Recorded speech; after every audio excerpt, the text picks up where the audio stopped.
Maybe you're shaded gray. Good evening. Let's stand for the Pledge of Allegiance, please. I pledge allegiance to the flag of the United States of America and to the republic for which it stands, one nation, under God, indivisible, with liberty and justice for all.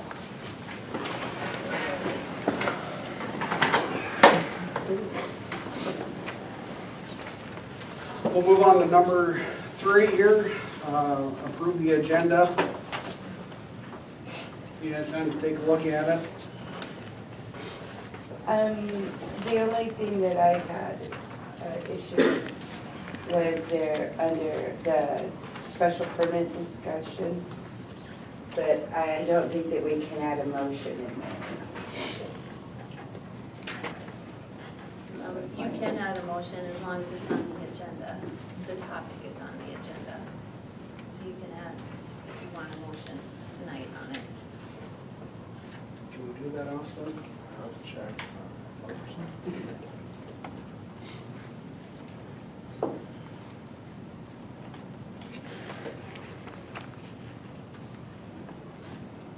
I did not think we could.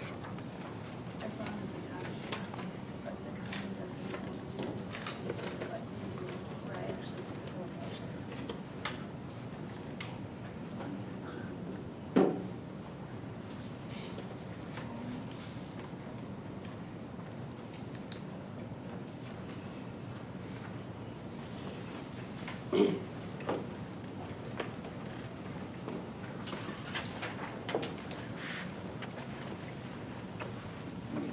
Councilman Cindy, which agenda item was that? Number 3? Okay, thank you. No, number 4. Number 4. Oh, I'm sorry, number 4. Oh, okay, thank you.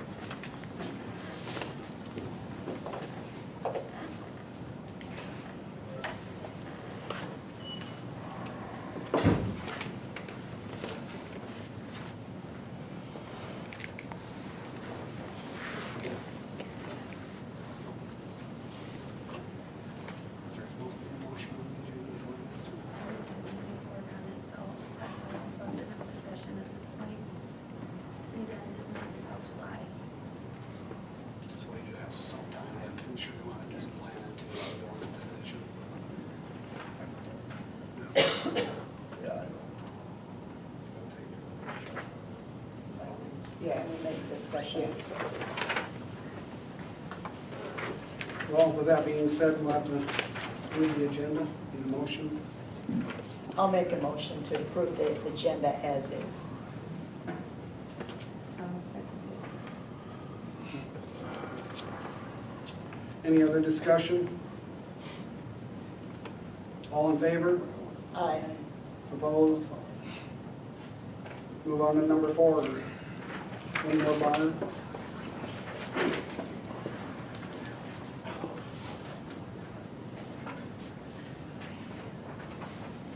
Well, she asked me to come up and help talk because I have a little bit more experience up here, so. So Augustine has been kind of planning a street dance. She heard many kind of people in favor of it. There hasn't been one here for, I think, 16 years. So we kind of did some planning with some people. We talked to Weston Frank.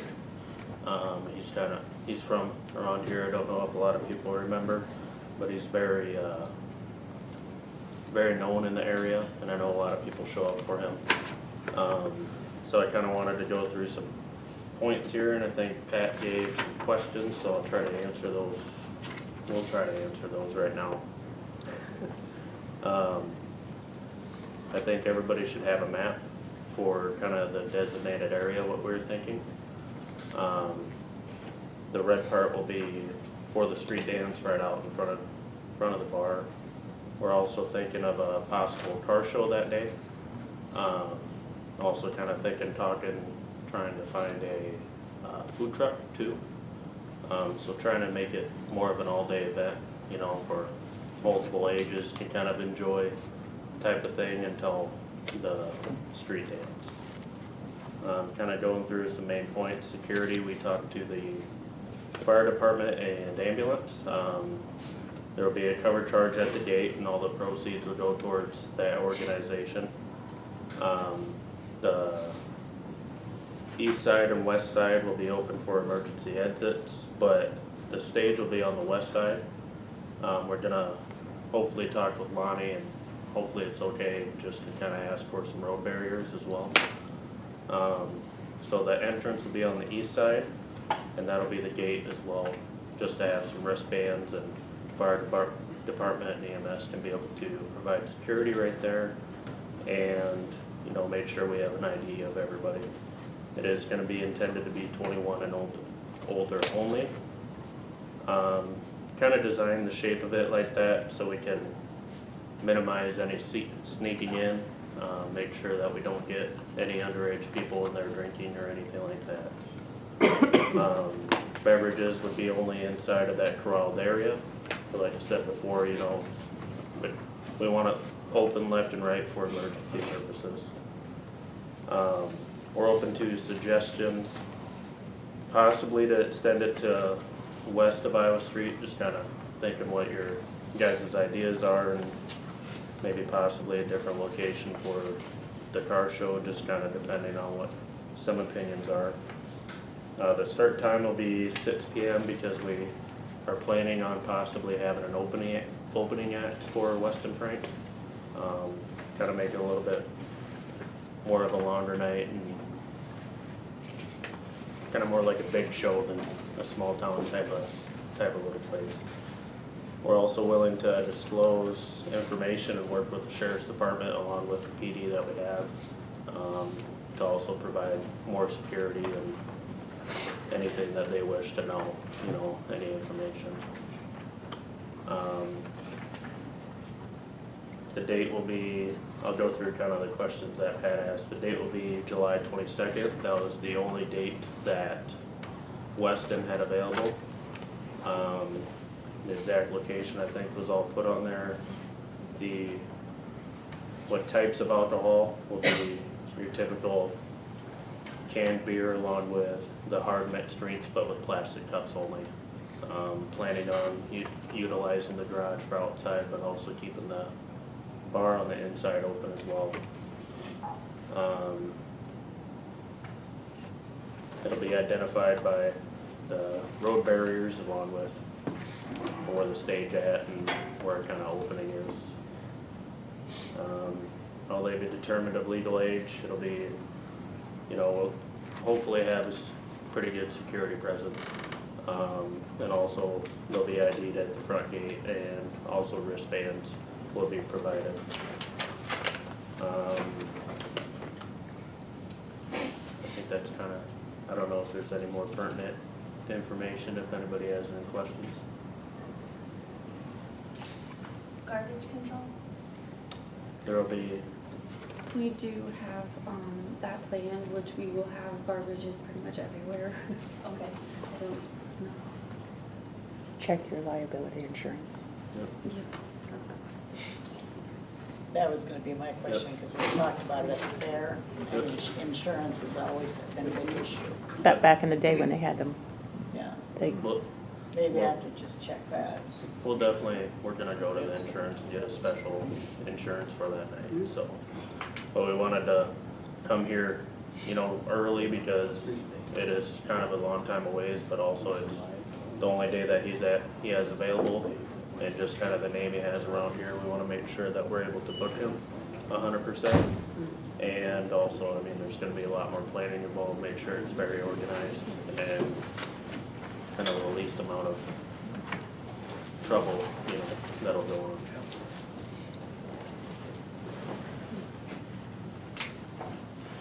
So inside this yellow, that's where you're gonna allow just alcohol, or you're gonna allow it where the car show maybe as well, or how are you gonna So- control that?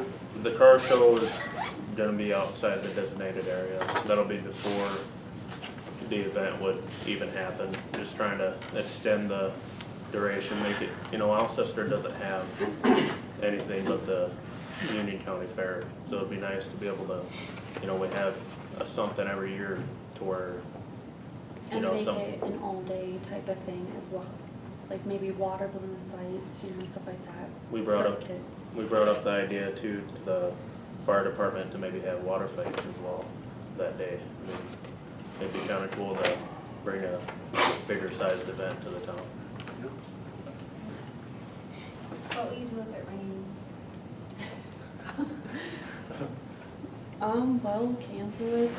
I mean, I don't It's always a know, knock risk. on wood, right? It's always a risk. If it rains, I mean, we'll probably not cancel Weston's performance. It'll probably be moved inside, and then obviously, you know, we'll get the word out there that it's canceled, but we still do have a performance, so. Well, I definitely think it's a good idea, you know, so.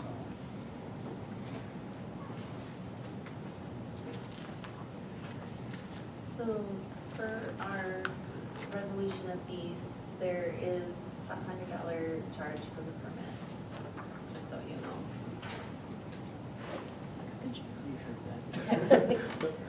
That's fine. Free liquor for me. That's scary for you.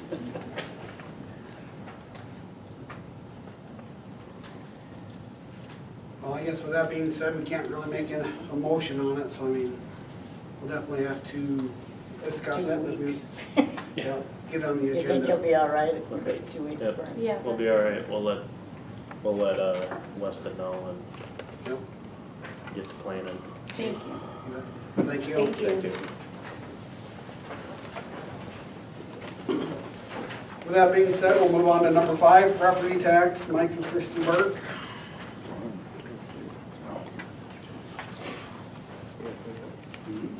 Well, we're just You're here want some to, updates? just find an update, you know, of where we're at with the abatement and,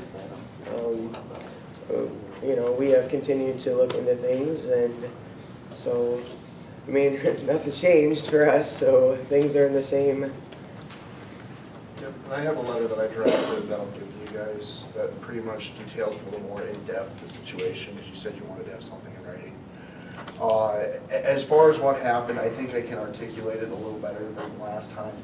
So the discretionary tax issue affected parcels that were constructed in 2020, but the county indicated that they moved all those up.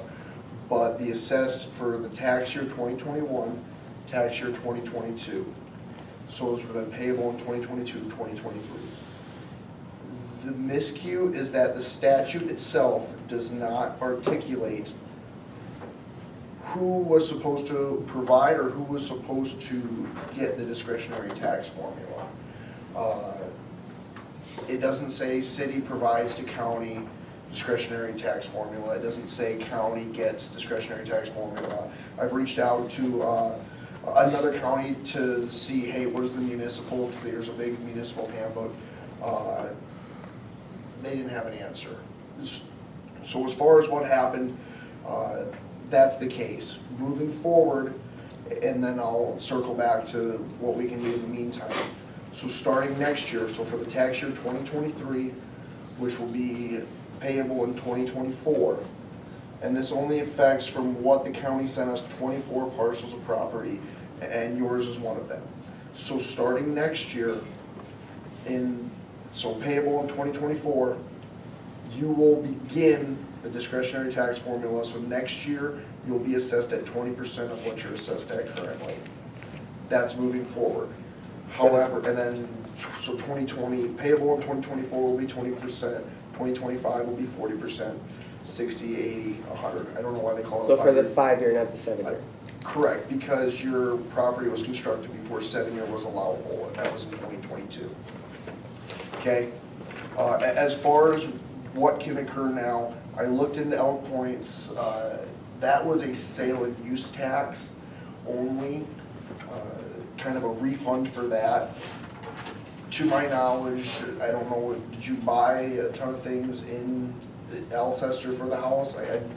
Yeah, We had a general contractor. general contractors from Alcester, Axler, some electric, did all But as far electric. as sales tax and things like that? What do you mean? like lumber, things of that variety. No, we don't have a lumber company, so. That's what I mean. Yeah. So I kind of looked into delving into how much that affects. It looks like the city itself, the tax rate per $1,000 of assessed is $10.47 roughly. I don't know the actual number on that. I'd have to actually go into the data and calculate it. $10.47 per $1,000 is what the Alcester tax itself is. That doesn't include school tax or county tax for that. It looks like your property taxes, oh, I have it right here.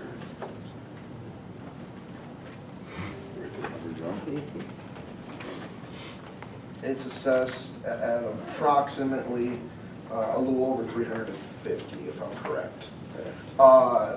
So the difference between that and what you would have had to pay this year, the 40%, since this would have been year 2, you didn't get it in year 1, but year 1 it was only assessed at $15,000, so it's negligible. I think when I calculated it, it was like $100 difference. Don't quote me on that. I don't think I did the math right on that. But last year in 2021, it was assessed at $15,000. What, with the whole house and property, the whole thing? The structure, that's what the county classified it at. That would have been the first year of the discretionary tax formula. For 2022, payable in 2023, the issue that alerted you to this, if it would have been 40% like it should have been, it came out to be a difference to what I calculated of about total taxes, a little just shy of $4,500. And then that's the difference between what you paid this year and what you should have had to pay. And again, that doesn't include 2021. And then as far as actual Alcester tax that entails, that would be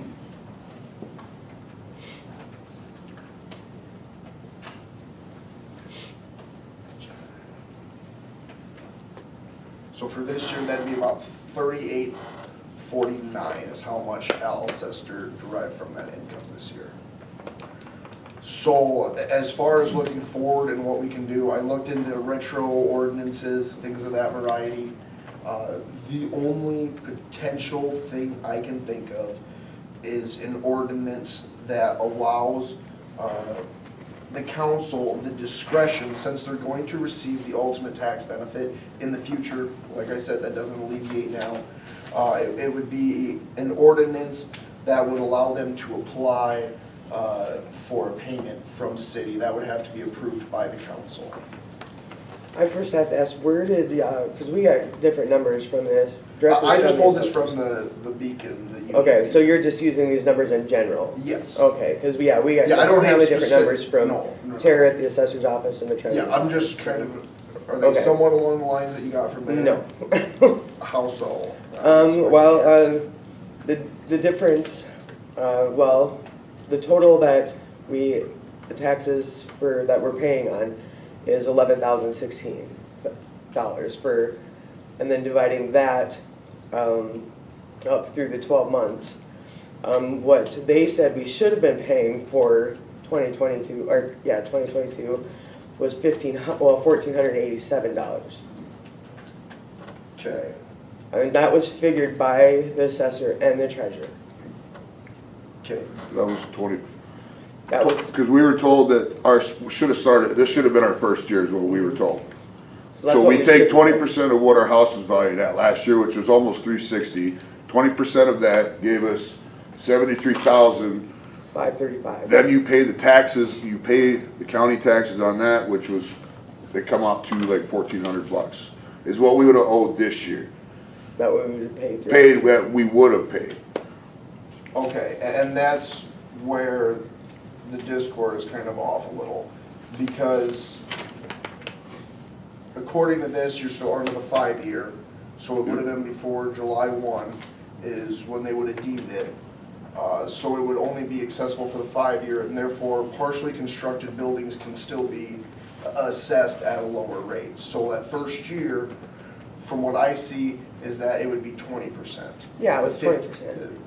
Well, we were told, That's based on 20%. I was told on the phone that it should have started, this should have been our first year. That was from Tara at the, Well, like, yeah, 2022 was our first full year, so we'd be yeah. playing taxes We were on that told year. it's your first full year after, now they could be wrong, cause a lot of people have been wrong through this whole deal, so I don't know.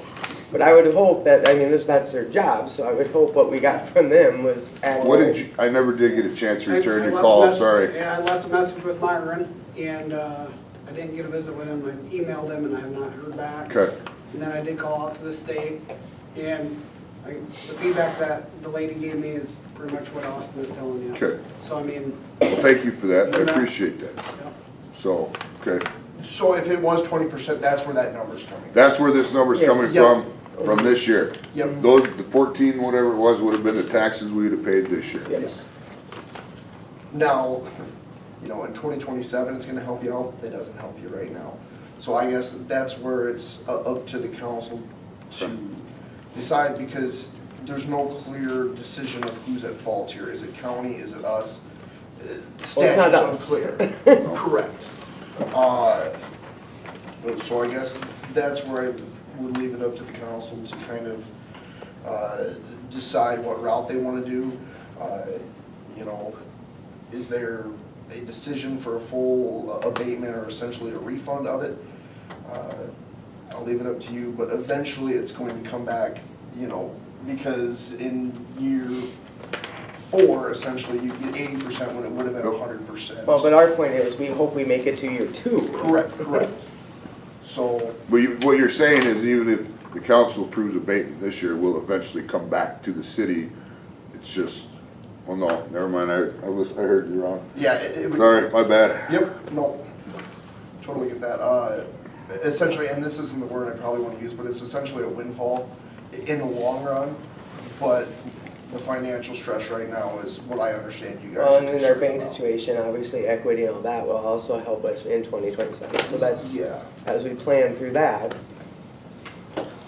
No, you're correct. The financial burden that this has put me and my family under is, okay, I know, I appreciate you acknowledging that. Yep. That's kind of, and I appreciate you making the phone calls, and I appreciate the answers. I just want to know. I So, mean, we don't really care whose fault it is, we just want to know how it's going to be made right. So we Well, will- I did some, and I called Austin because I have a family member that's in legal.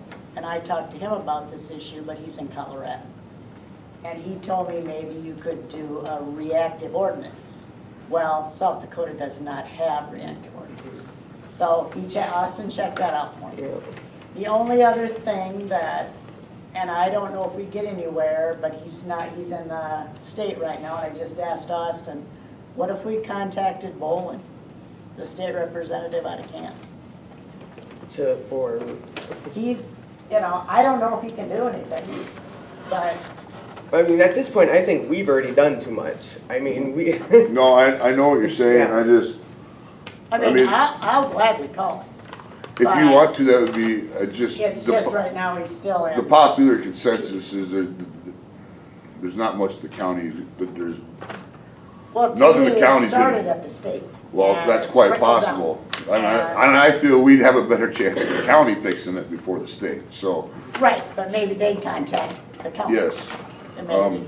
So I'm still willing to try that. Well, thank you, that's very So- much appreciated, so. I just gotta figure out how to get hold of him. Well, what does the council feel, what do you feel, or what's popular consensus then here going forward? I mean, cause we need to know as this progresses on here, because I don't wanna walk out of here and be like, well, so far the council, Lucas, you guys have done a phenomenal job, pushed a lot of answers, thank you. Push for answers, push for resolutions in this, but we still need to, I think it's a lot of chain of command. It started with the state. Yep. It's just kind of trickled on down like we've kind of mentioned. And I just kind of feel that nobody's gonna really take the blame real easily, nobody ever wants to. Nope, I understand But the situation is, I don't really feel it happened in this office, that it was our fault. I don't feel that. Just from the lady I talked to, I don't think this was the only issue. You know, the only building permit that this happened to. I think there's other people that have had some issues, maybe not as severe, where it affected their taxes and whatnot. But I think we're just at the point where, you know, we're gonna have to talk amongst ourselves and see what we can decide. I don't have a good solid answer for you, but that's kind of what my initial thoughts are. And just to keep it, as you guys talk, I understand nobody seems to really know, like you said, no one's gonna fess up, that's how most people work, it's fine. Just think about this, regardless of whose fault it is, and what chain it fell through, You said there was the city still, 24 people. this is promised by the city, so I'm just So saying that going forward. It's other cities too. Well, no, this is in Alcester. Is that what you got from the Excel? Is that? Yeah, Sherry down at the equalization office identified all my building permits in a time frame, and she categorized them, which tax year they fell into, and whether they were 5-year or 7-year property. And that's where he said the 24 properties. So in town, it's just these guys? Well, Or they're gonna there's feel the others? most because it was an entire house. It is Okay. the thing, that's where you see a huge bump up because it was a huge increase in assessed value. Now, for some of them, it's, I don't wanna say minimal, but it's not to the extent of a house, so they're not gonna either A, notice, or B, feel the kind of squeeze that you're feeling, so. If I may make a comment. Since the state handed this down, that it's up to the state to fix it. Now, I would suggest if there's other entities, other people involved, I would suggest I don't know how many it takes for a class action, and a class action back toward the state, instead of having Alcester put the bill. I would suggest that. Thank you, Vicki, I mean, I appreciate the input. as far as What, it's just, like I said, I go back to this is, regardless of who dropped the ball on this is owed to us by the city. So I just want that to be clear going forward. And with a class action, who's gonna pay for that? Yeah, How long is it gonna take? how long And how long is is it it gonna gonna take? take? Well, it's A, how much you get out of it, because the state might look at it, and this is just me thinking outside the box. They're gonna say you're still getting the abatement eventually, and there's no damages involved. That's just what my initial thought is. They may say, hey, you know, that's your answer, then you're spending a ton of legal fees, so. So, yeah, like you said, it was promised to you of the 5-year deal. It's on the billboard out there. We have some more answers here. We're gonna figure out what our options are to be able to move forward for you guys. The blame game could go on for years and never figure anything out, I but feel we're past that, which. we'll throw darts in that direction while we're doing this. But we'll put together some options. What we have to do as far as through all the red tape of beautiful city life. So we'll keep you updated. Well, Thank you. just keep in mind that every week that goes by, we need to make a plan, to make it to next March. So, I mean, we need some answers to be able to do that. So we can hopefully make it to the next tax break in the first year. So what I'm kind of gathering, I'm not saying this is what we're gonna do, but I'm gathering that you're wanting the city to reimburse you the taxes for this year. We're looking to get what we feel is owed to us, that the city owed to us for these tax breaks, that we did not get. I mean, we were promised these tax breaks when we bought these lots. We were promised this. We were planned the promised, future of it. yeah, we planned our futures, our futures planned on this. I mean, we knew this house payment was coming, but we figured we had 5 years to get done with school, get ourselves in a lot better position. Build our equity. Build our equity in our home. And then, we just feel that we're owed this year. I mean, and last year apparently, like you said, it was very minimal last year, but I was under the impression it started this year with that's. No, I did, yeah. So, yes, we do. We feel that the city owes us this, you know, that's our feeling. What's the total cost involved? Taxes this year was 8, 11. yeah, The taxes for this year were $11,016, yep. Okay. or that we're paying for last year, I guess. Now, one other thing that Sherry did state is that even if when the discretionary formula is in place, the land is always taxed at the 100% value. It's just the addition or the structure. And that $11,000 is based without the land, I believe. That was, Okay, when we spoke to the assessors, that's where, that's just the house tax. that's how we were explained from the assessor, so. Well, I think at this point, we've discussed it. We're gonna have to talk Okay. amongst the council and see what kind of options we're gonna come up with. Thank you. Thank you. Appreciate it. If you guys wanna grab this letter that I wrote. Yes, away, please. Save on a little bit of postage. The only thing that may be off in there is the 20 before you can actually applies in this year. 20, okay. And I think So you're you're right. saying that we did- You know, looking at it, I think you are right. This should be our You first should have year. began in 2020, payable in 2023, so. Okay, so this would have been our first year. Okay. So, but that doesn't state that in here? Not there, I can change it and send you a revised. That would be great, thank you. Well, we'll move on to public input. I have public input. I've given the council some documents. One involves the property change done by FCS. I marked it. Is it because it's about as clear as mud from what I saw of the handout. Is it that stretch of South Street that goes west? Is that where that property is? Okay, okay. I'm a little uncomfortable about our city attorney exploring options for a property question from a resident. I have a little bit of trouble with that. Because who's carrying the cost of Mr. Feltz's time to sort out this mess that clearly it was crafted, the language in that option, that taxation option, was crafted by the state. State holds the responsibility. They crafted it and they handed it down to us. They voted on it, they handed it down to us. The citizens of Alcester really should not have to foot that bill. Okay.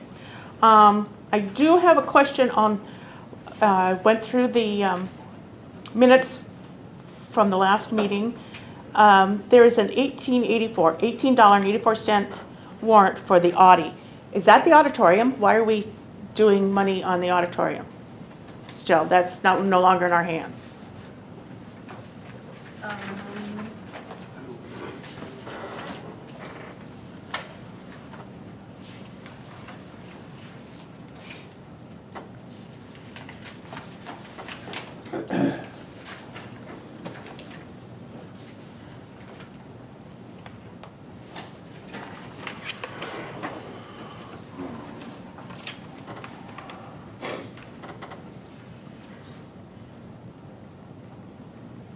Those are wages.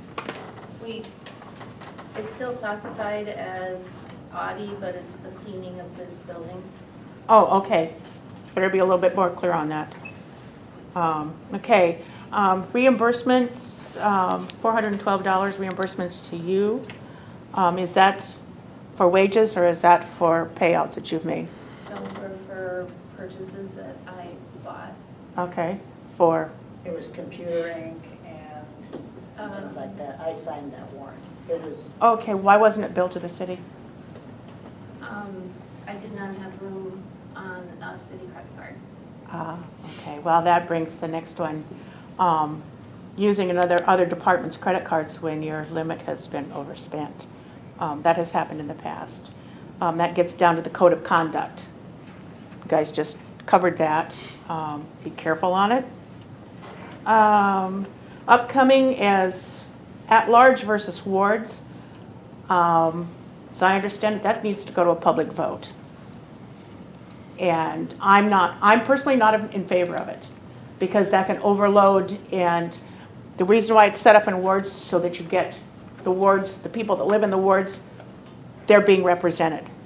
If you're at large, you could have people from one ward or one ward section making decisions for all of it, and people have no representation from But I their thought ward. though on that, Vicki, was one from each ward and then 3 at large. Well, I'm talking about the at-large versus the ward, the thing that you're going to be discussing tonight. But that requires a public vote.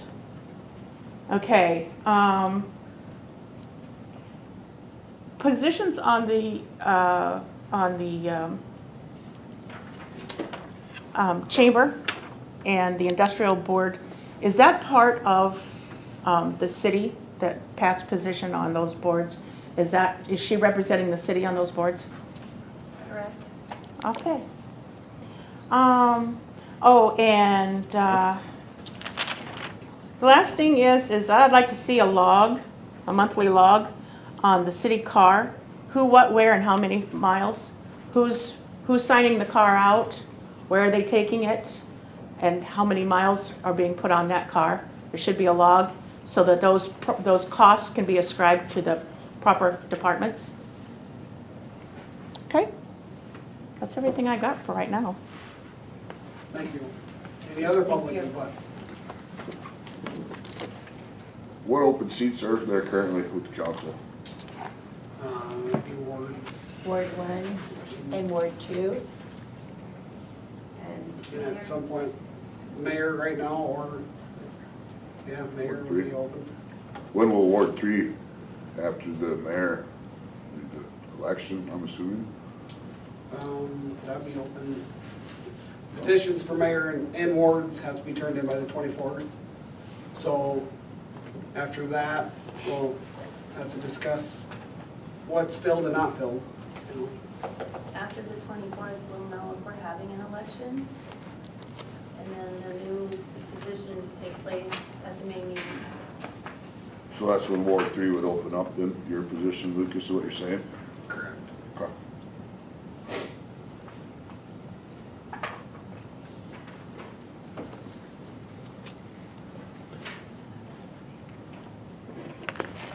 Any other public input? If not, we'll move on to item number 7, community center update.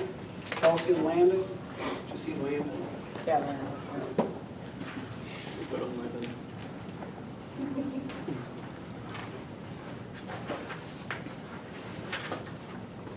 All right, I'll give the updates for the community center. I do believe we are slowly starting business again to pick up. Lunches have been steady most days. Weeknights are hit and miss, but Friday and Saturday have been pretty steady. We had a great Valentine's night, roughly 2,800 in sales that evening.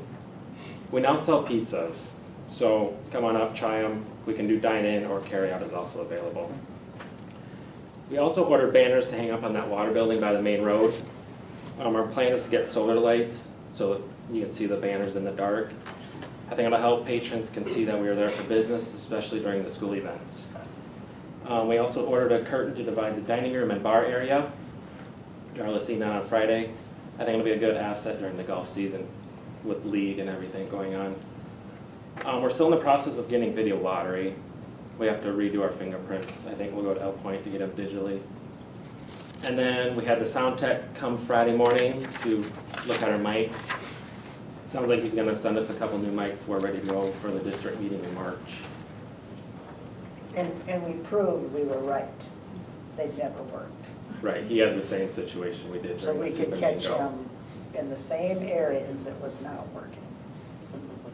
In the dining room, mics were not even hooked up at all. Oh, great. So he's gonna order a couple pieces so they are hooked up for the dining area and outside patio. So that's all I have. Any questions? You mentioned the other day that chandelier wasn't working, we had an electrician come. He's coming tomorrow morning, about 7:30, Brian. Yep, we cut down on staffing during the weekdays, so hopefully help our salaries out. So, And hopefully we get it painted in the dining room before the district. I was very firm about that. It needs to be done before the. the men's room needs to be fixed too. The what? The men's restroom. Yeah. Thanks. Thank you. Thank you. We'll move on to number 8, golf course. 8A is clubhouse and lot discussion. I know in the past few months, we've had different people talk to Darla, myself, about selling the old clubhouse. We kind of parceled it off, just kind of give you an idea of what it's going to look like if we go ahead and do that. It is zoned, it is not zoned residential right now, so we would have to change that. And of course, we'd have the expense of plot, plotting it off. I guess that's kind of what my thoughts are right now. We got the clubhouse in that one shed that sits down below that embankment, kind of parceled in, so, and then we kind of cut across to right where that old shed that Regan Hummingbird had bought. We maybe shoot straight across there to the north, and then maybe have some trees or some shrubs put in there as a line. No, this is something that we don't have to do, it was just a discussion, and we can go from there.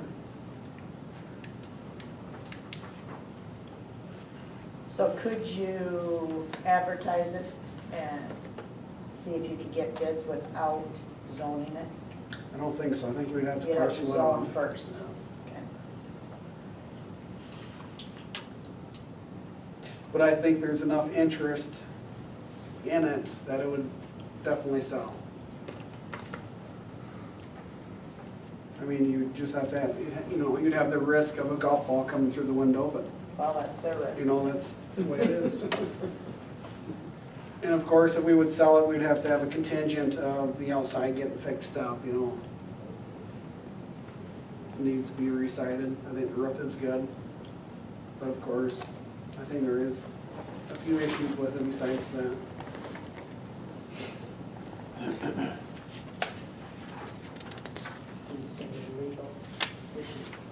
Just like he said, just making sure that it's rezoned before you offer it. You don't offer and get a bid on it, and you're not able to get it rezoned, so that would be the biggest concern. I think we definitely could put a bid, a minimum on it, and we can reject all bids, if they don't bring it up, but I don't have any doubt in my mind that I think it'd bring decent money. Which order would you do it in? Do you start the rezoning, or do you declare it surplus? We'd have to create the parcel first, correct? Yep. And then you would declare that parcel surplus? Yep. Okay.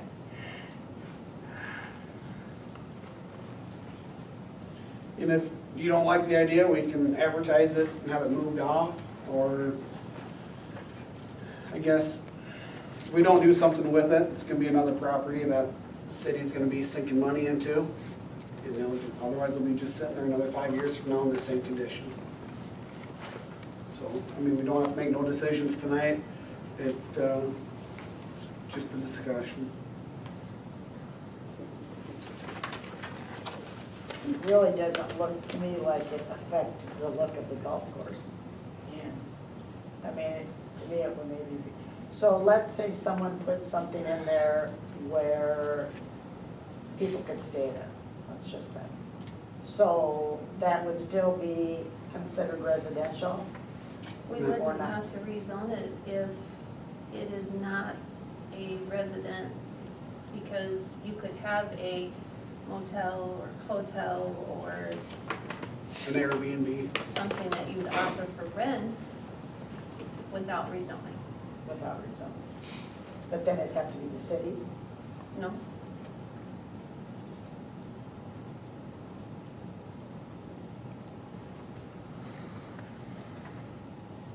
And of course, you know, the north line is kind of split directly down the center of the existing driveway. That being said, there would be an easement, a shared easement to the property up to where you would make the initial turn to go to the southeast.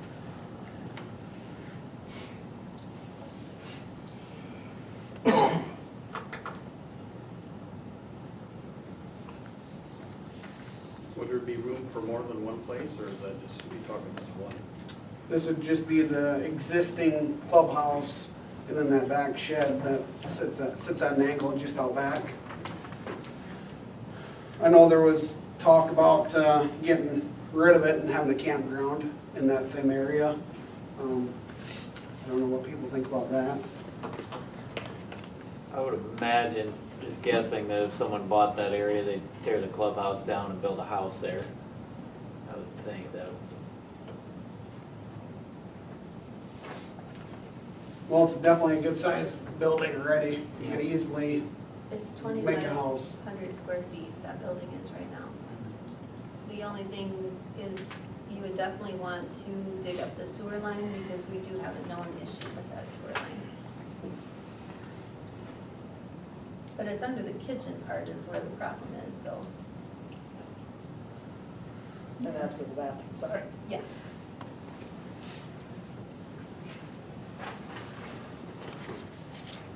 So if you, this is another dumb question, but, okay, so we, what was the procedure? We'd make it its own. We'd have to vote for that. But let's say then somebody did come in and it was going to be an Airbnb. Can it go back? We'd have to, I think we'd have to offer it residential or commercial, correct? I'd have to look and see if it's zoned residential, if you could have that as a sub-use of Of that? rental. Okay. Mhm.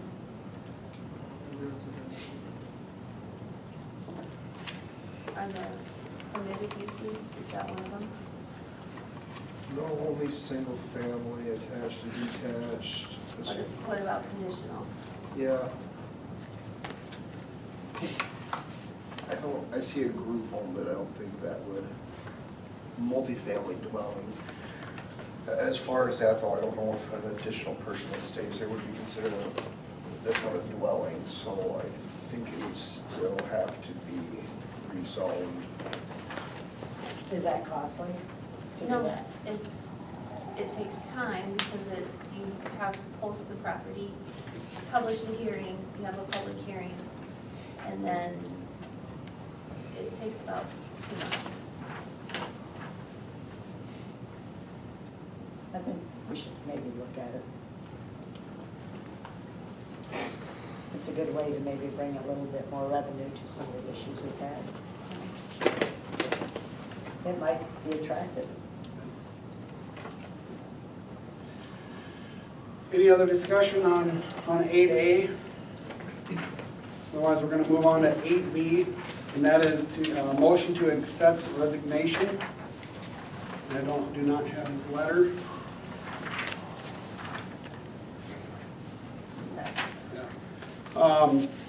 Landon reached out to me and we discussed a few things, and he handed me this letter. I will read it. Dear City of Alcester, I am writing to inform you of my resignation from my position as golf course superintendent. My final day as golf course superintendent will be March 17th, 2023. After several thoughts and considerations, I've decided to take on one job and focus on the importance of being one of the co-managers at the community center. I would like to take time to say thank you from the City of Alcester for the opportunity you have given me, as well as the support throughout the years of serving as golf course superintendent for the community of Alcester. Please let me know if I can assist you in any way during this transition period. Thank you, Landon.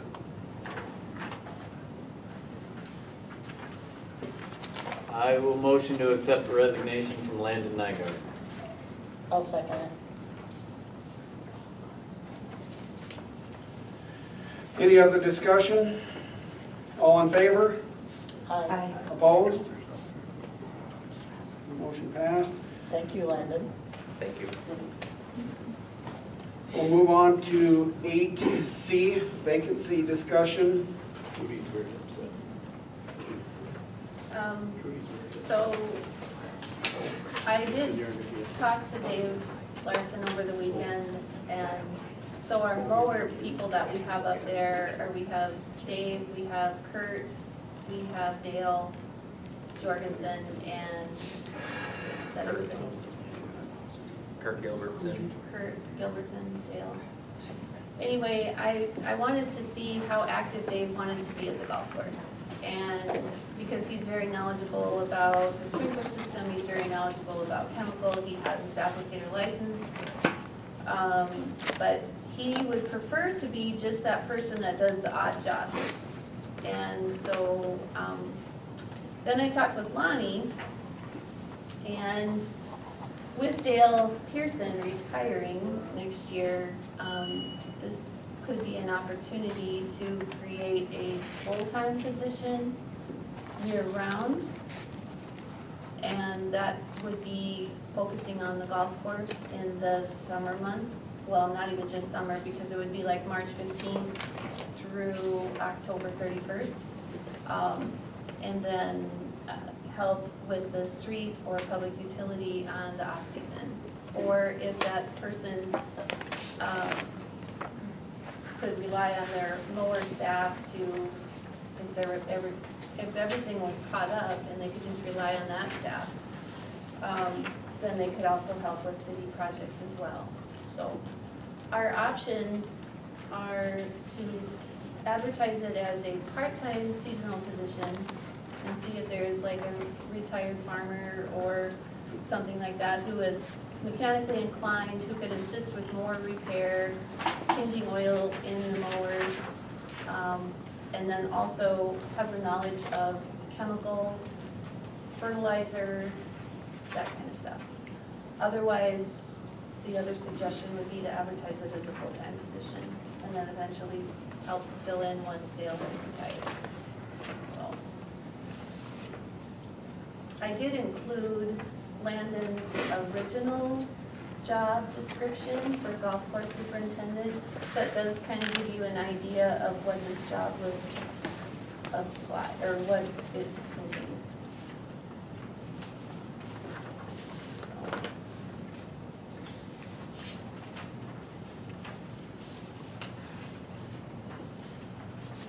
I think maybe we should wait till the next meeting, so we have a little chance to get our bearings and see it. And Landon is leaving us in a good spot because all the chemicals for this year are already purchased. The mowers are Mowers are ready. done. Those are done. So, and not that we're probably gonna be mowing before. I started snowing. So, okay. Well, with that being said, I don't think we need 8D. And that is to make a motion to approve advertising the position. So, we'll move on to number 9, legal updates. Austin? Yep, for the chip seal bid initially, and I kind of talked with Pat a little bit about this. If it is below $100,000, since it would be considered a public improvement, there would not have to be bids or notice of bids and things of that variety. If it were to potentially exceed $100,000, then I would have to come back. It was my indication that it would not be over $100,000, so that's where it's at for that. Police policy, I printed off police policy, and maybe council has a few more insights. The only indications that I had about that needed to be changed was the on-call policy, essentially mandating that there is no required person to be on call at all times for Alcester. If that's the case, it's my understanding there's still not a chief, so I would just simply amend it, and I can send a copy of that out to all the council members about that. The at-large alderman versus boards, had an email about this. Essentially, there's a petition that I sent over that would be required for it. It requires 15% of the registered voters at the date of the last election. And then whenever petition's received, it has to be within 6 months of when it starts. If petitions received before the municipal election for the year, then it would just go on to the municipal election for the year. If it were after the municipal election, council would have to schedule an election within 50 days of receipt. That's just more the semantics of how it works. And then the Clausen letter I have in front of me, I was hoping he was going to be here tonight. There were certain things that I added to said letter, and I talked to Sam about it. There were 4 different funds: the USDA Rural Development Program, Habitat for Humanity, the Garrisonese, and potential governor's homes, which are out a ways. However, provided all the contact information for that for him. As far as that, that's all I have.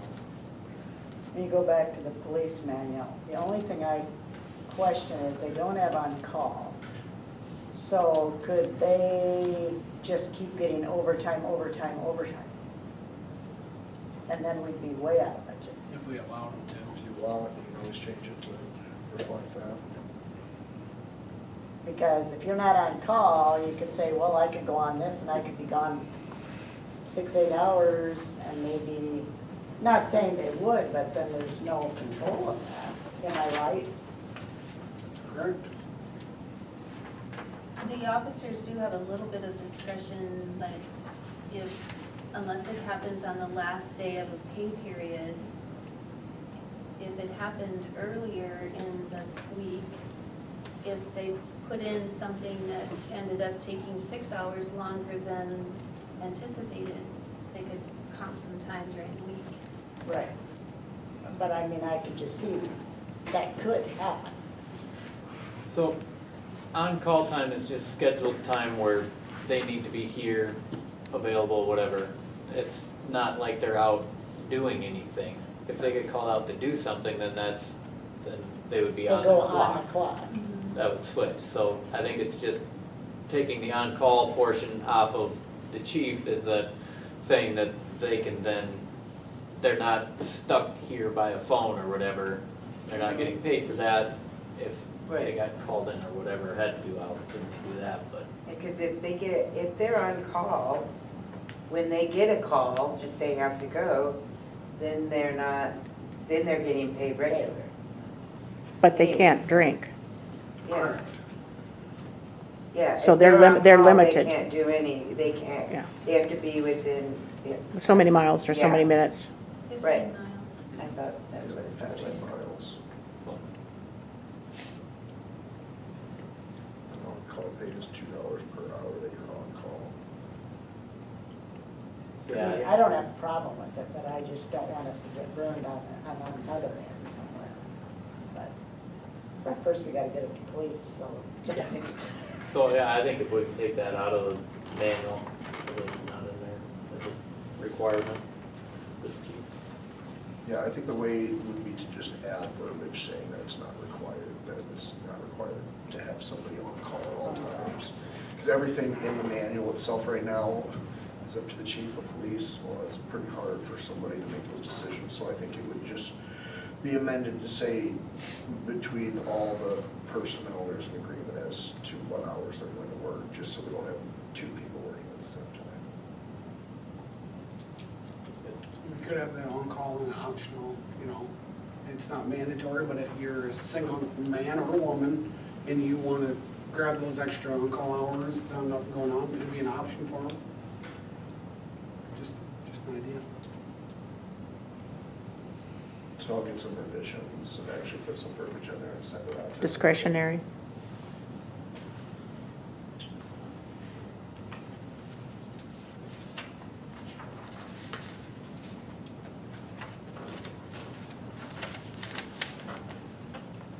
Anything else on 9, A, B, C, or D? If not, we'll move on to police department, patrol car storage. This is just a discussion. I know we've been storing the car in the pickup at the city shed. Lonnie talked to me a week and a half ago that he would like the 2 vehicles out for the fact that we kicked our plow truck out, our smaller one, that we haul the snow with, and our other pickup. So they have to sit outside to be able to house the 2 patrol vehicles. So at that point, Lonnie said it takes almost half hour to an hour to get the old plow truck running. So he asked if we would get the vehicles out of there, and I said it should not be a problem, no. If any of you have an issue with it, we're here to discuss it. I know today, they did get moved to the city egg shop, but I don't know how long that will last. Well, my issue is I don't believe the car or I don't think they should just be parked on the street somewhere. There's too much stuff. I was spoken to by a deputy today and both police officers, and they all told me there's too much equipment in there, and the only way they are comfortable with them being on the street is if we make we have to come up with a document stating that they are not liable, and that if anything happens because something that is in the vehicles was stolen and somebody gets hurt, it is not their responsibility. And that's their biggest concern, and they said that they do not believe they should be on the street anyway.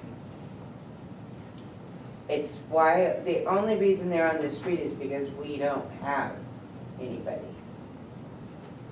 So, I mean, I believe them over what we think, because none of us are police officers, so if they say it's not a good idea, I believe them. And that came from a deputy, not just these part-time police officers. Well, and I totally respect what you're saying, Cindy. I guess my initial thoughts were is if we just parked one by the cop shop on the side, there's cameras all around the cop shop. Possibly we could park the other one on the other side of the Lions Club can drop off. That'd be an option. Or the other option, we could park one of them right here at the city office. And those were the other two, three options that I had. Well, after being told what I was told today, I don't back them parking anywhere. But what's the difference when they were parked in front of their house before? You drove to Bearsford and we saw our police car in front of Grayson's house. And then we drove up by Austin's house and there sat the police car. Well, then we need to come up with a document stating that they are not liable for anything that happens. That's what I'm saying. That's what both police officers want. They want a document if they're gonna be leaving the vehicles out. They want documents protecting themselves, which I completely back.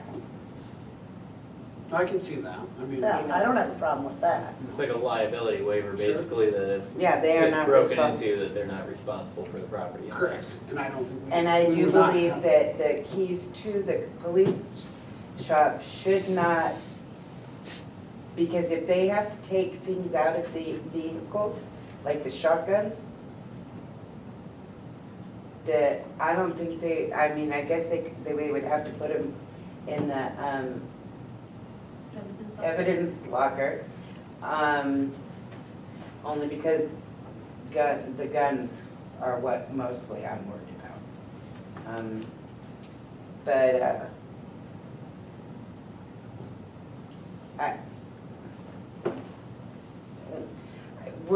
I just really worried, you guys. We're making things, how are we gonna get police officers when they don't agree with what we're doing? But I'm with it if we make up a document releasing them of anything that happens. And I do agree that, you know, maybe it doesn't even hurt if one of the vehicles, you know, is parked in front. Because there are cameras, like you said. I know they're on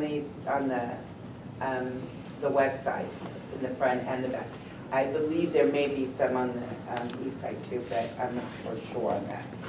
But I would be okay with them as long as the weapons were in the evidence locker.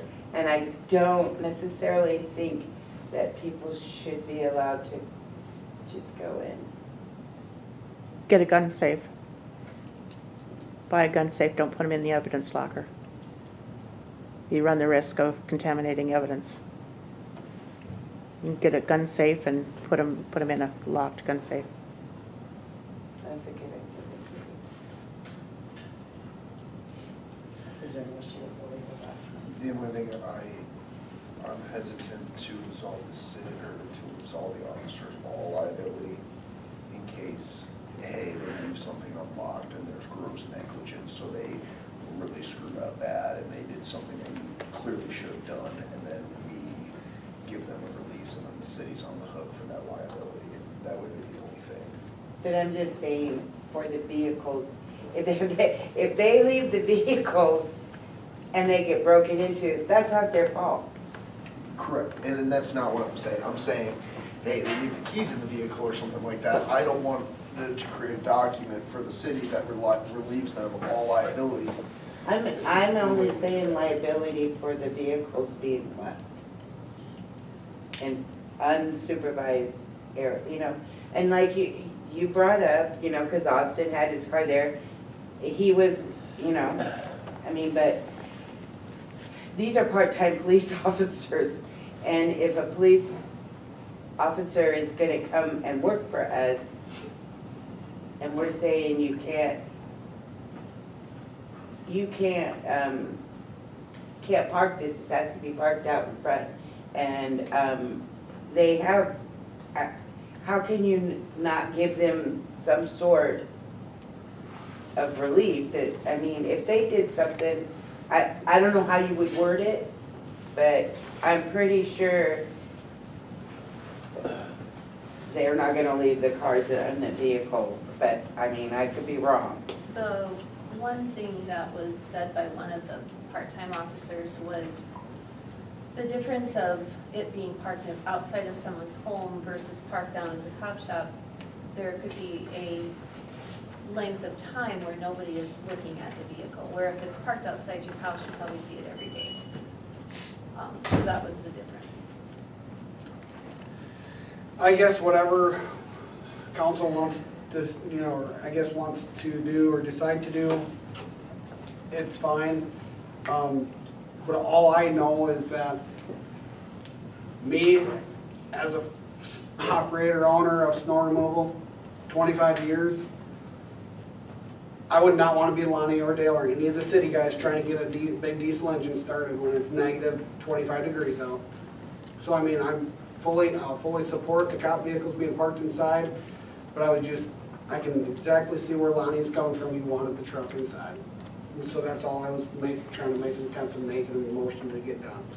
Now, if the city wants to spend money on storage units, maybe that's an option if there's something open.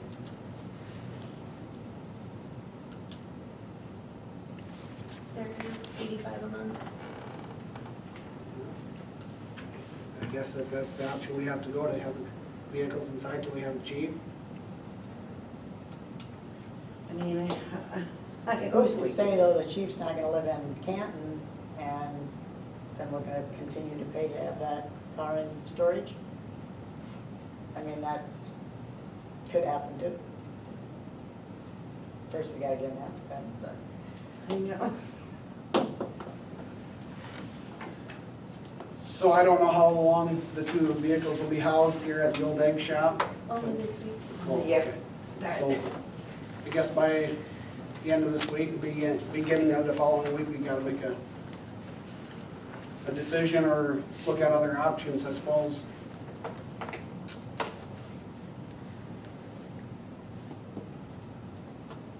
Well, I mean, I don't understand why we wouldn't be able to get something to clear them before then, so that they know that they can leave the vehicle. Sure.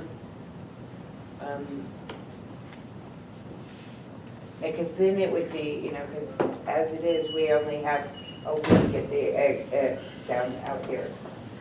And I don't think we had anything for Austin or Grayson, specifically saying if it gets broken into, you're not liable. I don't think we had anything for them, did we? No.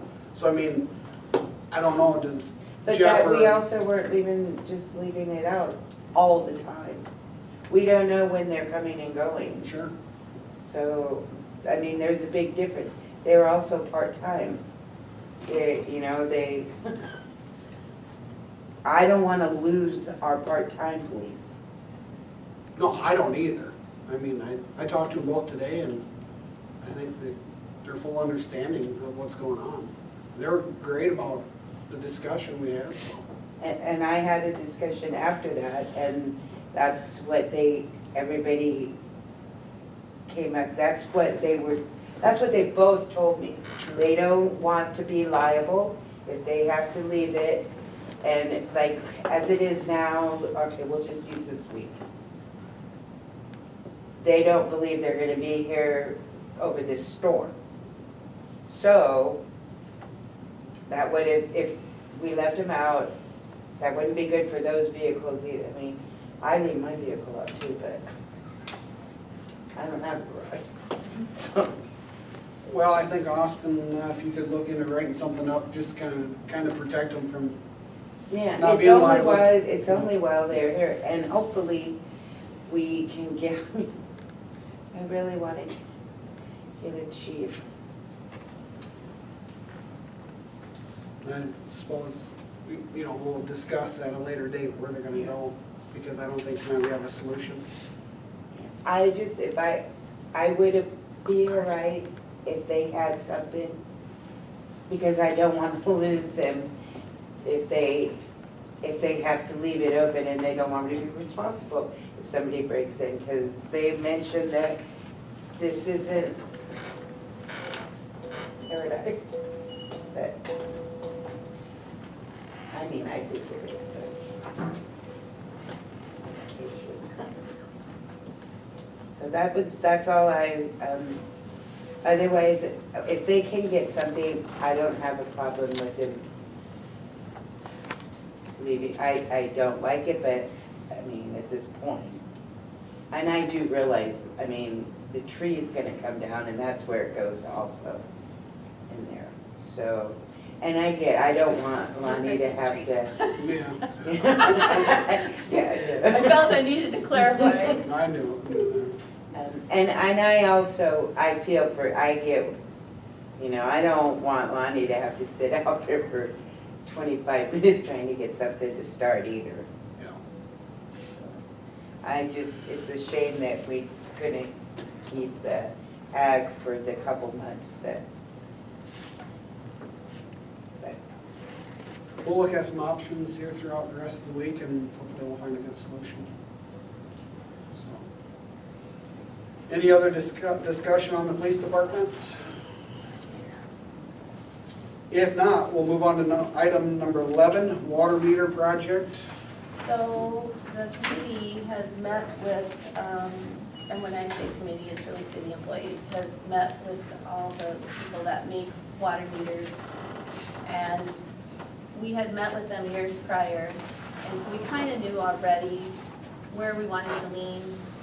And we have picked a company that we would like to go with. And I looked into what could we do, is there any grant funding or anything like that available, because that was mentioned at one of the meetings. And the hoops that you have to go through, and then there's no guarantee of the grant funding. I just don't think that's an option for us on this project. So what my recommendation would be is that we cash flow it and we do it over a series of 4 years. The handout you have in front of you is, now keep in mind, we have about 440 meters in town. And the committee would like to replace all of them. And so that's where we'd be looking at doing about 100 meters a year. And in that first year, I'd recommend that we do all of our commercial units, or commercial meters as well.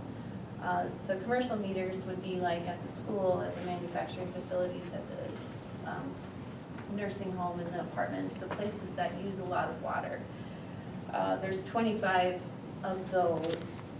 And then the thing that I need some assistance on, and this is the pricing we got from the company we'd like to go with, and then we have to get them installed. And our guys don't feel comfortable going into someone's home and installing the meter. Just in case something happens, it develops a leak, any of those possible things, or it's very difficult to get out, and so they'd rather have a plumber do it. And there's, this would be something I think we'd have to put to bid, but again, Austin, I would need a little input on that from you. So if we do the project where we do it, cash flow it, and do it 100 meters a year, it would fit underneath that 100,000. It goes off of what the contract is, so if the entire contract equivalates to wherever the total's up to, then it would have to be bid out. Okay, so we'd have to put it to bid for the meter purchase. Would we have to put it to bid for the installation?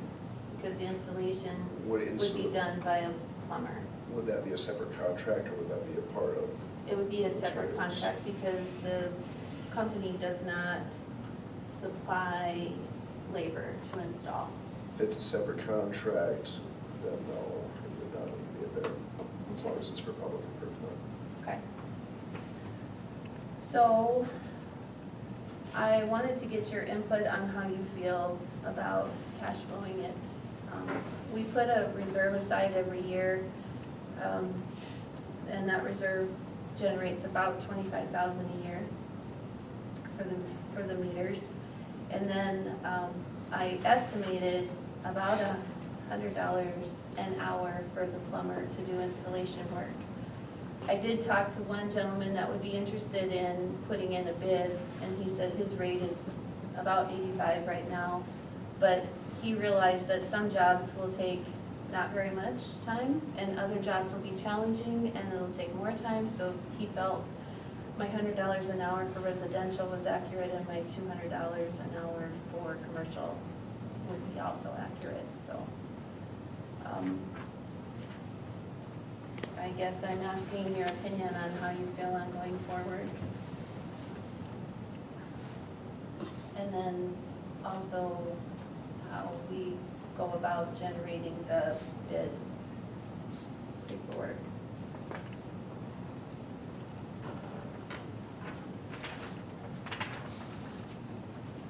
So there's no money set aside currently for this project? There's $186,000 in the water fund right now.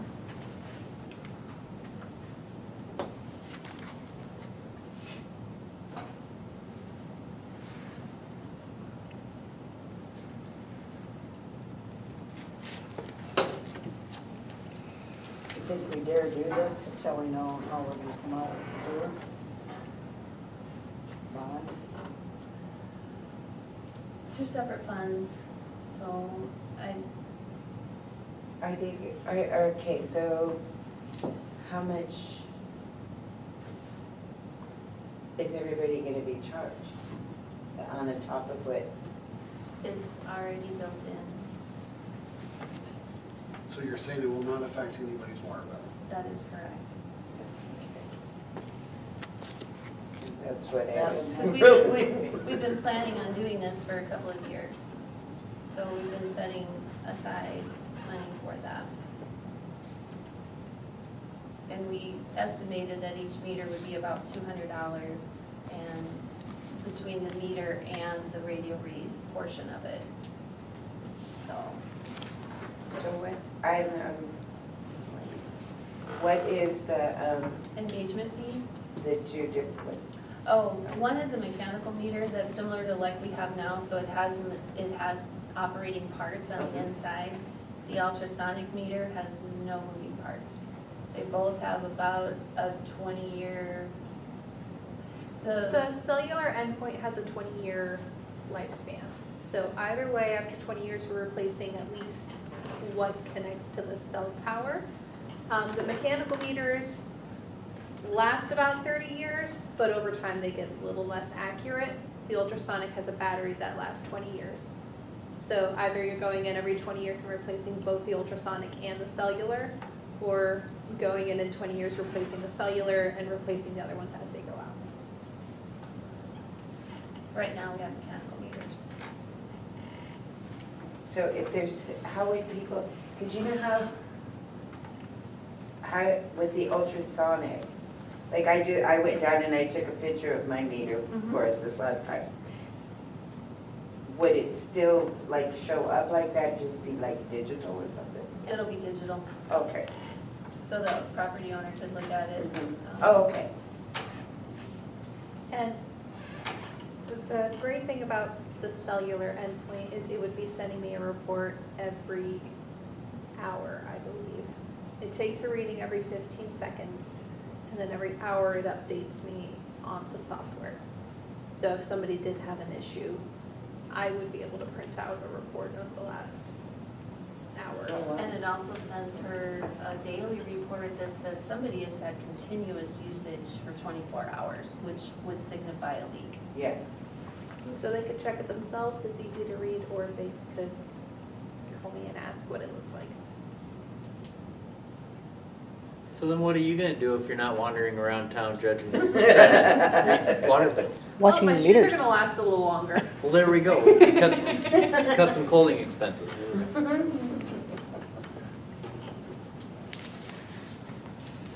So I'll be working with Austin, I guess, if you guys are ready to move forward with this, or do you want to wait?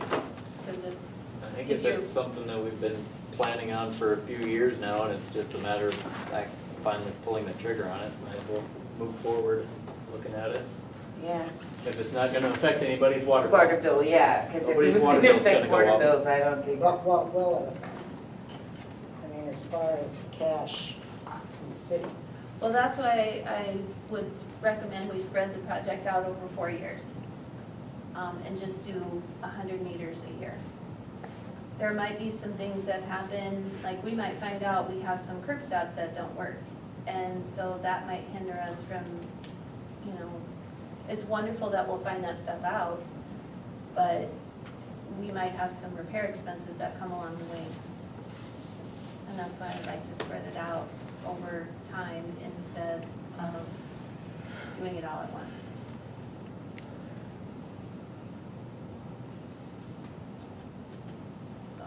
So let's say you put it in anybody right that has a meter right now. So even if it's water and no one lives there, still put a meter in it, correct? Yeah. If we currently read it now, it'll get one of these. It'll also do the ones that are self-billing, which Abigail and I were kind of talking about, how are we gonna start this, where would we start? I mean, the commercial ones are easy. But then we'd have 75 meters this first year that we'd say, who would we do first? Well, I think we'd take all our self-read people and put meters in them. And the self-read people are, because maybe we can't get access to, the way their house is built or where the meter is, we just can't get our equipment in there to put a reader on it. So.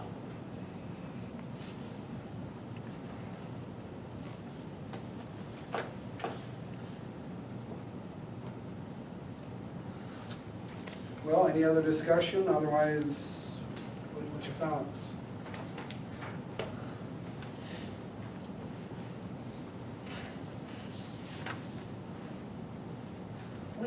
I'll work with Austin and we'll draft the proposal, the specs, and just start the process, and then be ready for the March 6th meeting. Any other discussion? Otherwise, we're moving on to number 12, wastewater facility plant upgrade. Just wanted to let you guys know, I sent that out to you in your packets. Tanya would like to have a meeting. She'll be doing a pre-bid meeting here on the 28th at 2 o'clock, so she'd like to have a meeting at 1 o'clock with us just to discuss whoever wants to come. And I'm assuming, Lucas, you would like to be here for that. Yep. If any of you have any questions in reading through that document, you can email them to me, and we can ask or get answers for you with that meeting with Tanya.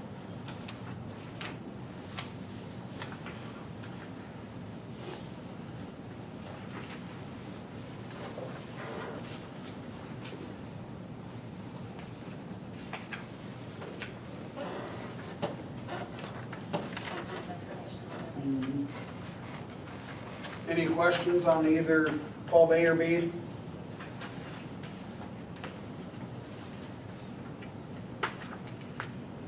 If not, we'll move on to item number 13, ordinance number 2023-02, discretionary taxation of real estate property. And 13A is a motion to approve second reading of ordinance number 2023-02, discretionary taxation of real estate property, and the ordinance amendment, chapter 10.03, discretionary taxation of real estate property, 2018 ordinance of the city of Alcester, South Dakota. That ordinance, there is a copy that is handed out. You can take a look at.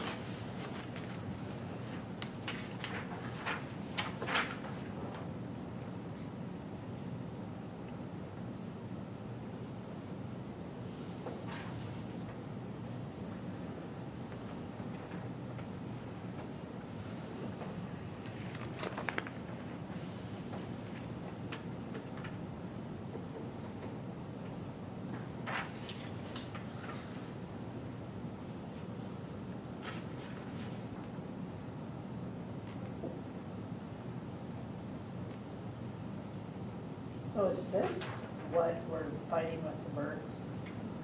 Really? This is a more recent modification. In 2022, they put in a 7-year property and did some house cleaning on the classifications. And we did pass this earlier, but the classifications needed to be more clear. Actually putting in the years, putting in the percentages, and so that's what Austin drafted. What I will say about this is, as far as what's been done so far, this won't affect any of the previous parcels that the discretionary tax hasn't been applied to. They'll be applied according to the old ordinance. This is just clarifying it because they thought that there could be an issue. I disagree with their interpretation, but I think this just clears it up to ensure that we don't have any future issues.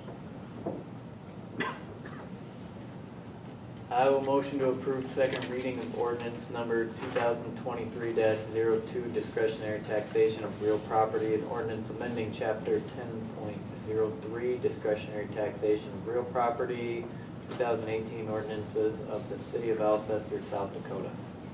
I'll second it.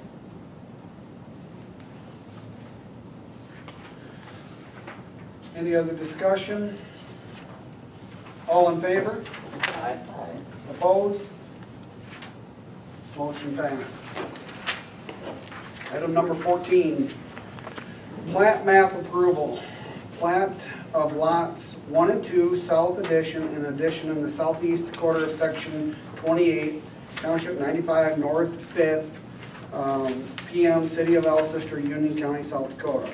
So we need a motion, 14A is a motion to convey jointly as the Planning Commission and City Council.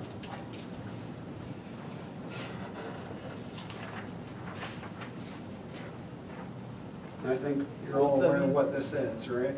This is that ground down at FCS. Yeah. Champlain. Yeah.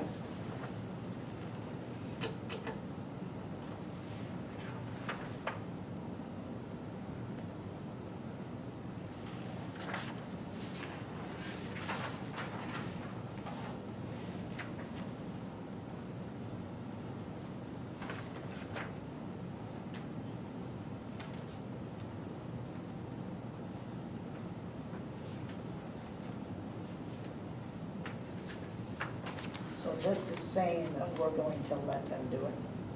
Is that what this is? Well, at first, we're motioning to convene jointly Jointly, with the yes. planning commission? Yes. What does that mean exactly? It's the same group. The city council is the planning and zoning commission. So Okay. right now, the city council is operating just as city council. By this motion, planning and zoning and city council will convene together to hold this meeting to talk about the signing of the plat maps. Okay, I'll motion to convene jointly as the planning commission and city council. I'll second it. Darnell. Any other discussion? All in favor? Aye. Opposed?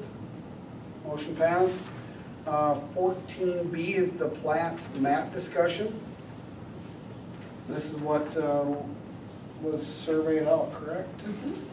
So this is lot 1 and 2.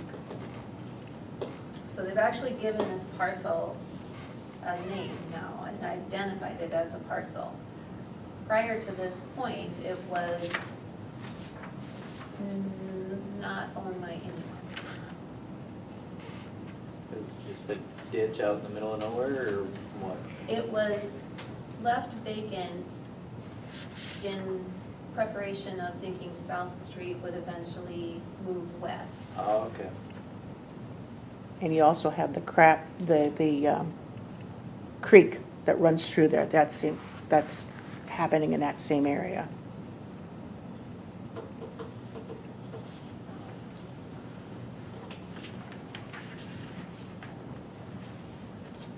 So that's the 14B is just a discussion. 14C is going to be a motion to recommend the approval of the maps. And I can read that out, which is Planning Commission makes a motion to recommend approval of plat of lots 1 and 2, South Addition, in addition in the southeast quarter of Section 28, Township 95 North, 5th PM, City of Alcester, Union County, South Dakota, in to be signed by Darla Reffy, Chairman of Planning Commission.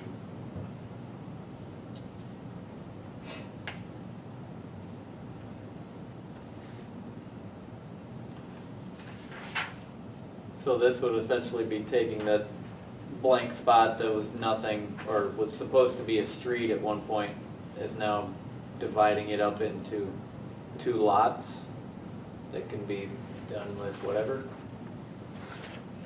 It's my understanding it probably has already been purchased by FCS, but now it's actually clarifying this parcel, giving it a name, and it'll actually have an owner. Okay, is that why the lines are kind of weird there? You know, That I it don't, doesn't just cut like in half, lot 1 is on the left, lot 2 is on the right? I don't know why they designed it or drew it out that way. I didn't know if FCS had figured on like the south, on like lot 2, that was their area, and lot 1 was something else, or I cannot answer that question. that's just how they drew it up? I'm going to offer up an explanation. As I said, Bruley Creek runs through there. That cannot be covered over, it cannot be blocked, because the DANR says you can't change a stream. So I'm going to assume that that line that traverses those 2 sections is that creek that runs through there. Okay, it says, yep, center line of ditch, so that would be that creek that you're talking about? Okay, Yeah. that makes more sense. So if we we're saying what, we're giving it to them, or what? No, you're just identifying that this is now two parcels, this is a parcel, this is a Oh, plot, it's been okay. plotted. But they're not gonna come back at us and say those sewer holes that we were losing water in need to be fixed because we're approving this. I cannot answer that. I would pose the question, is that, since you annexed that part of FCS in, excluding that part, do you have to annex that part in to the city? Good question.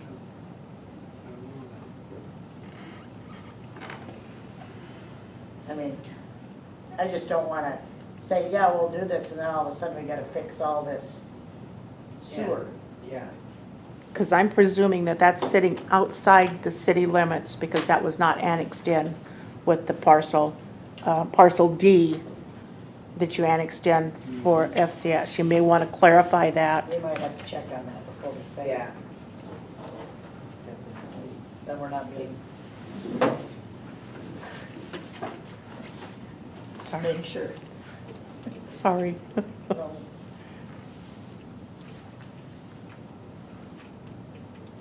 Could we find that out and then just put it out again? What do you think, guys think? I think we can table it. I agree, yeah. And then just find out. for You're sure. probably going to have to go through the annexation documents, and that will spell out the description of the Does that property. make sense to you? And Because Austin, we've had those two water issues in that, and isn't that kind of in this stuff? The city line goes to the top of the north side of the creek.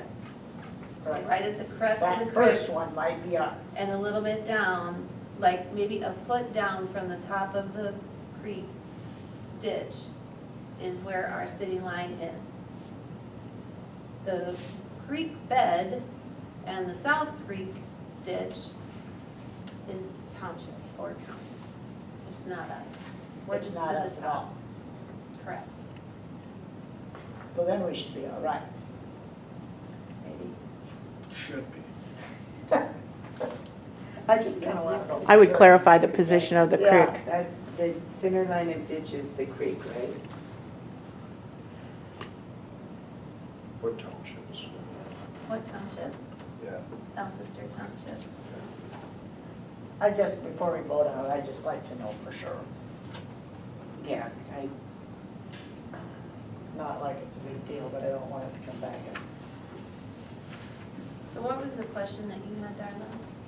Well, you know, we've got these water issues that, does that make sense to you, Austin? That if we, maybe it's not, but I just, But what was your question prior to that, that you wanted found out? well, If we're gonna be held accountable for fixing some of this. Annexation. yeah.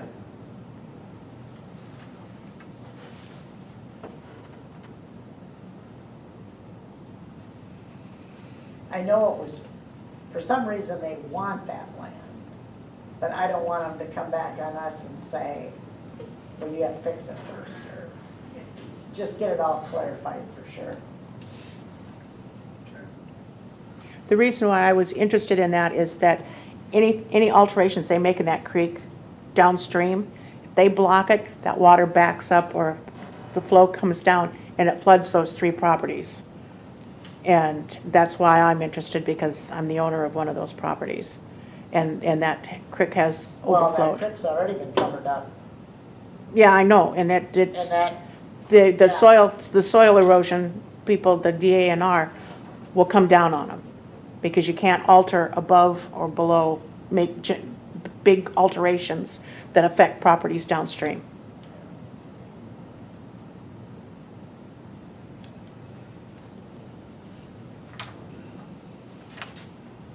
So if we're not gonna, it's up to you what we're gonna do. I think, Would you mind just looking into that? Yeah. And then next time we could yeah. just table it? So I don't believe we need 14D as well, but we will need 14E, and that is motion to adjourn as planning commission and resume acting solely as city council.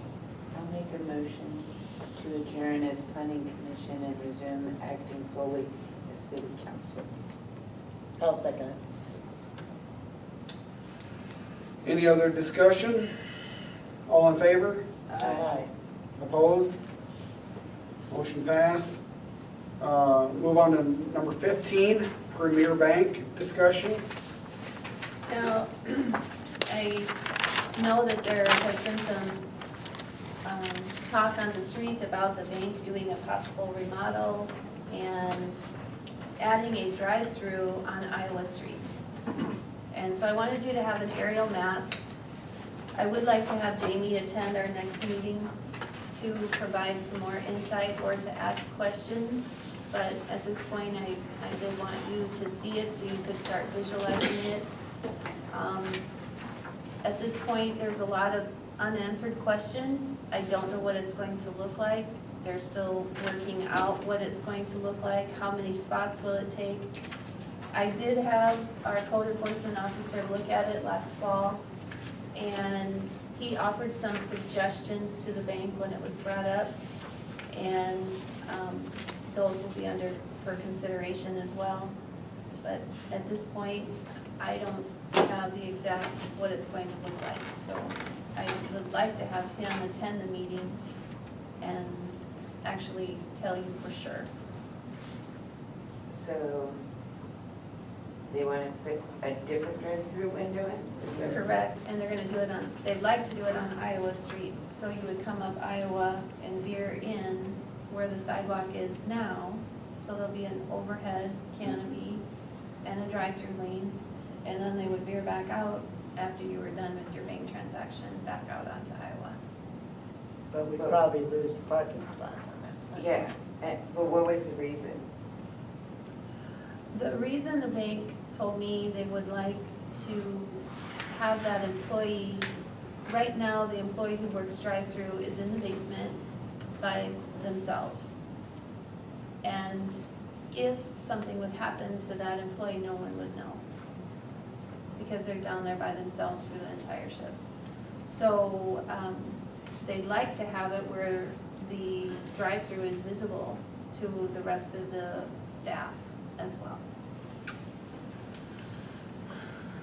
So, but at this point, I just wanted you to get a visual, and I will ask Jamie to attend the March 6th meeting with more details.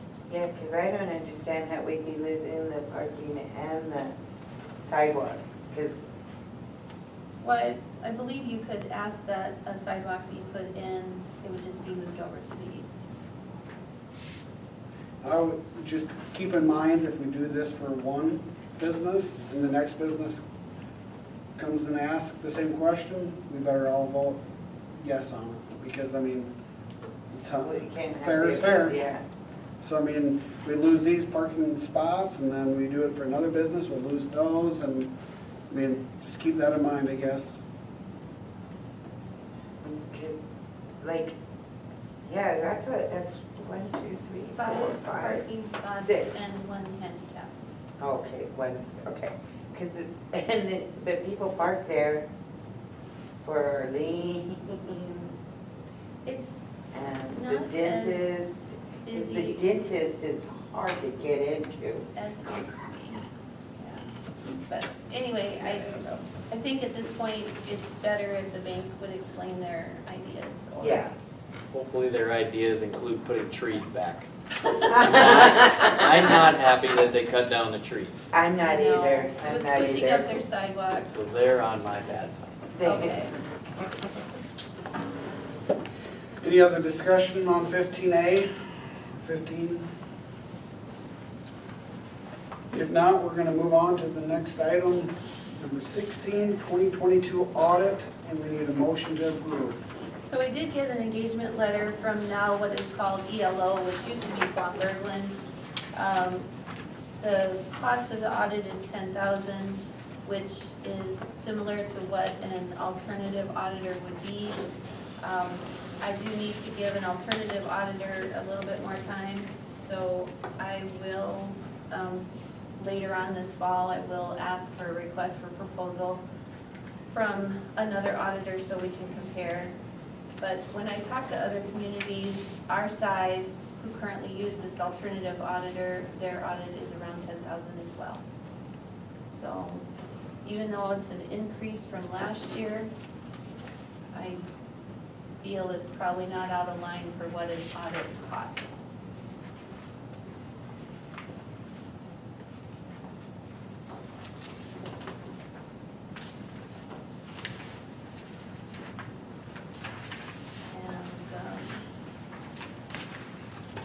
The cost is identified on the 5th page, 3rd paragraph down.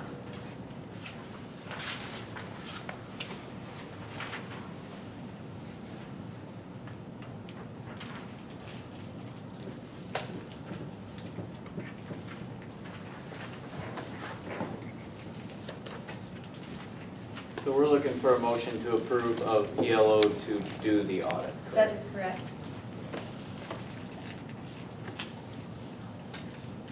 Well, I will motion to approve ELO CPAs and advisors for the 2022 audit.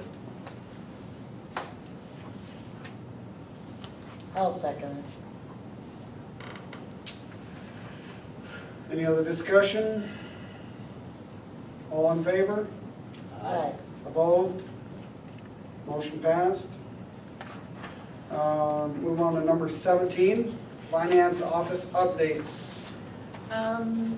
So of all the dog litters that we have sent out, we still have about 42 dogs that are unlicensed within the city. And I would like to stress to have you guys schedule some time to come in and get your audits done of 2022. I would like to have those done if we can by April of this year. And then Abigail does need to have her half-year review done.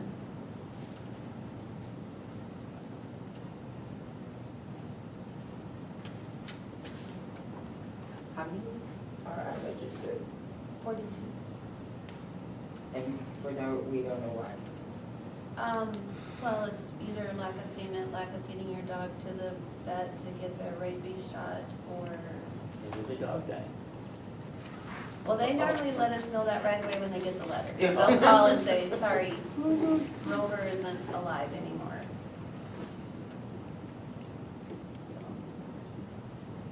Which I did. Yes, you did. Perry passed.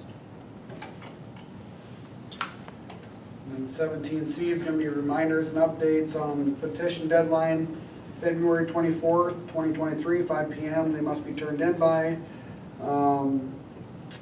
Also, city council meeting, March 6th, 2023, 6 p.m. And then bid opening, March 9th, 2023, and then daylight savings time, March 12th, 2023. And I also- Hopefully tonight helps because a lot of people have really been upset about the bird situation. And that they understand we didn't just make this up, it was in those 4 months that this happened. So hopefully through what you said tonight, Austin, they'll get that. Because I've heard reference that people aren't even not gonna even build because they're afraid of this tax situation. And the people who responded after your article in the paper contacted our office, and I gave it to them in writing. The homes on Beck Drive that did come up last year are now under the 7-year plan, and I told them the breakdown. Because I just explained it to somebody today at the drugstore. And he said, well, oh, I didn't understand it that way. So there's a lot of miscue what they think. They just don't. Well, it is hard to understand. It's a mess, and it's really not anybody's fault. Also on the reminders, it's not on the agenda, but snow removal. get the cars off the street and if there's a snow alert, you know, issued. Being as we don't have a full-time officer and part-times may not get to town, it does say in the ordinance, could be ticketed or towed, so just putting it out there as a reminder. Other than that, if we don't have anything else on 17, we'll move on to 18, and that is executive session if needed. I would like to go into executive session, make a motion, SDCL 1252, what's personnel? One. I'll second it. All in favor? Aye. Opposed? Motion passed. We are going into executive session at 7:50 PM.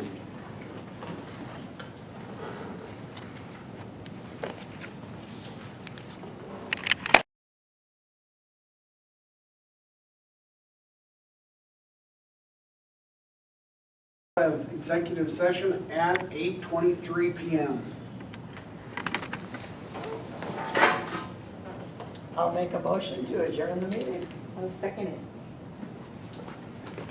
All in favor? Aye. Opposed? Motion passed. And we adjourned at 8:23 PM as well, So what time did we go into executive session? 7:50 PM. 7:50.